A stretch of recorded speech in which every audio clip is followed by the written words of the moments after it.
ലോകത്തിലെ ഏറ്റവും വലിയ ദുരന്തമായി മാറിയ ഒരു ബാങ്ക് കൊള്ളയുടെ കഥ. 1973 മാർച്ച് 10 കാനഡയിലെ ഒലിവർ ടൗൺ എന്ന സ്ഥലത്തുള്ള കനേഡിയൻ ഇംപീരിയൽ ബാങ്ക് ഓഫ് കൊമേഴ്സിന്റെ ശാഖയിലേക്ക് ഒരാൾ കടന്നു വന്നു.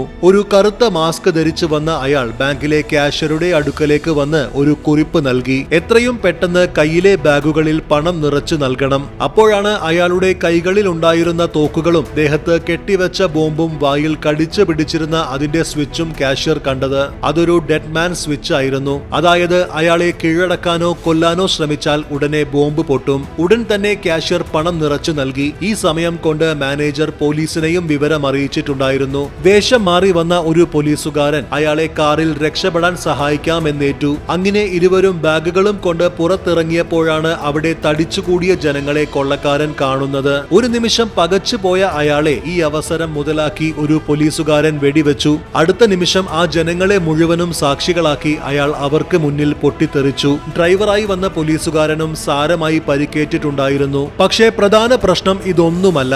ഈ സംഭവം നടന്ന് ഇത്ര വർഷങ്ങൾ കഴിഞ്ഞിട്ടും ആ കൊള്ളക്കാരൻ ആരാണെന്നോ അയാളുടെ യഥാർത്ഥ ഉദ്ദേശം എന്തായിരുന്നുവെന്നോ ആർക്കും അറിയില്ല.